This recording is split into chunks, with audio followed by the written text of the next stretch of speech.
આ બેગ તૈયાર છે, ચાલો આપણે જઈએ. ચાલ બેટા ચાલ. બેટા પ્રિયા ઊભી રહે. બેટા પ્રિયા, હું તને એક વાત સમજાવું.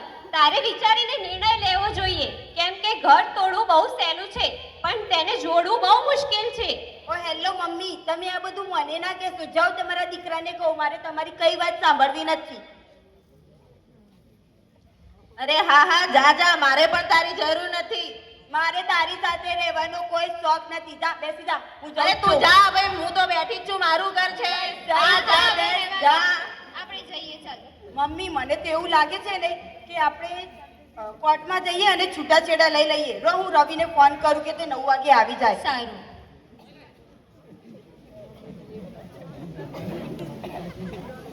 હલો રવિ. ઓ રવિ, બોલ. સાંભળો છો? હા સાંભળું છું. શું કરવા કર્યો છે ફોન? હા, અત્યારે તો શાંતિથી સાંભળ. આજે 9 વાગે કોર્ટમાં જવાનું છે ને તારી મમ્મીને લેતો આવજે. હા હા, લેતો આવીશ. હા, છૂટાછેડા લેવાના છે. અરે મારે પણ લેવા જ છે, ક્યારની રાહ જોઉં છું હું તો. હા, હવે ચૂપ થઈ જા, ફોન મૂકી દે, નથી વાત કરવી મારે. હા, મૂક.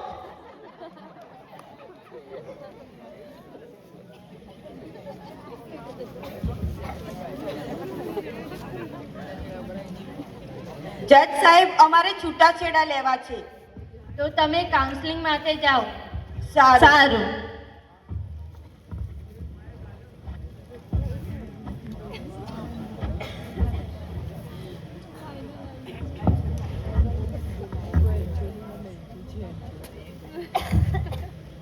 મેડમ, અમે કાઉન્સેલિંગ માટે આવ્યા છીએ.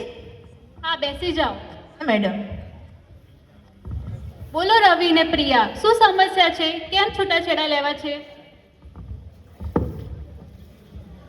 મારી દીકરી તો સોના જેવી છે, મારો દીકરો તો હીરા જેવો છે. તો આ સોનું અને હીરો કેમ ટકરાય છે? મેડમ, તમે મારી વાત સાંભળો. અરે મેડમ, મારી વાત સાંભળો પહેલા. મારી વાત સાંભળશે. અરે બસ, અરે બસ, ચૂપ થઈ જાઓ. આ સર્કસ નથી, કાઉન્સેલિંગ સેન્ટર છે. પ્રિયા, તમે પહેલા બોલો. મેમ, મને તો લગ્ન પહેલાના રવિ ગમતા હતા. આ રવિ અત્યારે મારે એટલું હેરાન કરે છે ને કે મારે એક દિવસમાં 4 પેરાસિટામોલ લેવી પડે છે. એટલું માથું ચડી જાય છે મને. રવિ, હવે તમે બોલો. અરે મેડમ, હું રોજ આની કટકટ સાંભળીને પાકી ગયો છું. ચૂપ થાવ, ચૂપ થાવ. અરે સાંભળ પહેલા, બોલવા દે મને. અરે આ એટલું માથું ખાય છે અને રોજ રોજ નવી નવી આની ફરમાઈશો. આનું સાંભળી સાંભળીને હું તાસી ગયો છું અને મને તો જાણે એવું લાગે છે કે હું જોરુનો ગુલામ થઈને રહી ગયો છું. એક્સક્યુઝ મી, તમે જોરુના ગુલામ નથી. હું તો ઘરવાળીના નામે કામવાળી બની ગઈ છું તમારું કામ કરતા કરતા. હા હા, દેખાય છે કેટલું કામ કરે છે. હા, સારું, હવે બંધ થઈ જાઓ બંને. મામલો ગંભીર લાગે છે. હવે હું તમને થોડાક પ્રશ્નો કરીશ, એનો તમારે શાંતિથી જવાબ આપવાનો અને ઝઘડો કરવાનો નહીં. પહેલો સવાલ, શું પહેલા તમારે બંને વચ્ચે પ્રેમ હતો? બહુ જ. તો હવે શું થઈ ગયું? હવે તો પ્રેમ વેકેશન ઉપર ગયો છે. નહીં, મારા પ્રેમનું તો રિચાર્જ જ પતી ગયું છે. સારું, હવે બીજો સવાલ, તમારા બંનેમાંથી કોણ વધારે સમજદાર છે? હું. શાંતિ શાંતિ. બંને કહી રહ્યા છો કે હું સમજદાર છું, પણ કોઈ સમજતું તો છે જ નહીં. ત્રીજો સવાલ, રવિ, તને પ્રિયામાં સૌથી વધારે શું ગમે છે? મને લગ્ન પહેલાની પ્રિયા ગમતી હતી. કેમ લગ્ન પહેલાની? હવે શું થયું? લગ્ન પહેલાની પ્રિયા મને સમજતી હતી અને મારી સાથે વાતો કરતી હતી અને હવેની ચીડચીડ કરે છે. પ્રિયા, તને રવિમાં સૌથી વધારે શું ગમે છે? મેડમ, મને પણ લગ્ન પહેલાના રવિ ગમતા હતા. કેમ? લગ્ન પહેલાના રવિ લાગણીશીલ હતા, સંવેદનશીલ હતા, મને સમજતા હતા, મને ફરવા લઈ જતા હતા, રોજ રોજ નવી હોટલોમાં જમવા લઈ જતા હતા, મારી સાથે ટાઈમ સ્પેન્ડ કરતા હતા, ક્યારેય ઊંચા અવાજે બોલતા ન હતા અને રોજ સવારે ગુડ મોર્નિંગ તો ફોન કરીને કહેતા જ હતા. તો આમાં તો તમારા બંનેની ભૂલ છે. તમારું બંનેનું વર્તન બદલાઈ ગયું છે. સારું, હવે તમે બંને પોતપોતાની આંખો બંધ કરો. હવે હું તમને ભવિષ્યનું ટ્રેલર દેખાડું છું. તમે વિચારો કે તમારું ડાયવોર્સ પછીનું જીવન કેવું હશે. શાંતિપૂર્વક આચાર્યભર્યું ને આધાર. તમારી પાસે આઝાદી તો હશે, પણ તમે બંને એકલા હશો. શું એ ચાલશે તમને? હવે પ્રિયાની મમ્મી, તમે કહો, માતા તરીકે તમે શું અનુભવો છો?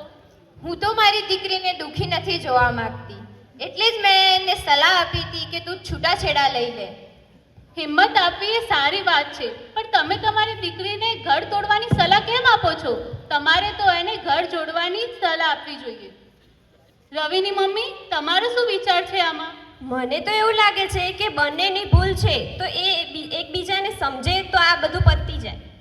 સારું, હવે હું લગ્ન જીવનમાં નાના મોટા ઝઘડા તો થયા કરે. ઝઘડા એ અંત નથી, પરંતુ સમજની તક છે.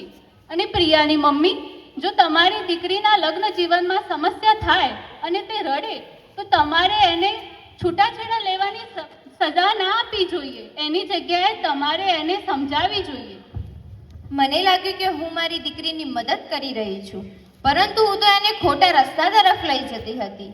માં એ દીકરીનો પહેલો ગુરુ કહેવાય. માં દીકરીનું ઘર તોડી પણ શકે છે અને જોડી પણ શકે છે. મમ્મી, હવે તમે મને આવી સલાહ ક્યારેય ના આપતા.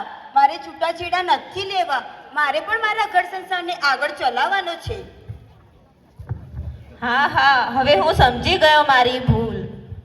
હા, મને પણ લાગે છે કે મેં તમને ખરાબ વર્તન કર્યું હતું.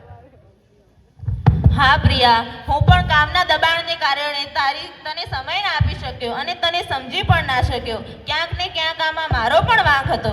હા રવિ, ક્યાંક જાણે અજાણે બોલાઈ ગયું હોય તો મને માફ કરી દેજો. હા, મને પણ. હવે એક મહત્વની વાત યાદ રાખજો તમે. કોણ સાચું છે એ મહત્વનું નથી, પણ તમારું સાથે રહેવું મહત્વનું છે. Divorce cancel. આ નાટક આપણને સમજ આપે છે કે માતા પિતાએ દીકરીના જીવનમાં ઢાલ બનીને રહેવું જોઈએ, ના કે તલવાર બનીને. ઢાલ એ રક્ષણનું કામ કરે છે અને તલવાર એ કાપવાનું કામ કરે છે. તેમ માતા પિતાએ દીકરીના સંબંધને સાચવવાના હોય છે, ના કે તોડવાના હોય છે. Thank you.